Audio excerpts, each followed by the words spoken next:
ಮುಂಬರುವ 2028ರ ಅಥಣಿ ಮತಕ್ಷೇತ್ರ ಚುನಾವಣೆಯಲ್ಲಿ ಗಜಾನನ ಮಂಗಸೂಳಿ ಅವರಿಗೆ ಟಿಕೆಟ್ ಕೊಡುವುದು ಖಚಿತ. ಅದೇ ಒಂದು ಕಾರಣಕ್ಕಾಗಿ ಇತ್ತೀಚೆಗೆ ದಿನಗಳಲ್ಲಿ ಗಜಾನನ ಮಂಗಸೂಳಿ ಅವರು ಕೆಲವು ಹೆಚ್ಚಿನ ಸಂಖ್ಯೆಯಲ್ಲಿ ಮಾತಿನ ಮೂಲಕ ಜಾಲತಾಣಗಳಲ್ಲಿ ಬರೋದು ಸಹಜವಾಗಿದೆ.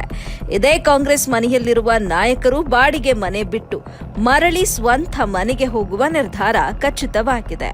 ಅದೇ ಒಂದು ಉದ್ದೇಶ ಇವತ್ತಿನ ದಿನಗಳಲ್ಲಿ ಕದ್ದು ಮಾತನಾಡುವುದು ಕೂಡ ಸಹಜವಾಗಿದೆ.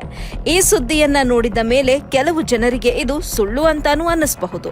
ಆದ್ರೆ ಸಮಯವೇ ಉತ್ತರ ನೀಡಬಹುದು. ಕಾದು ನೋಡೋಣ.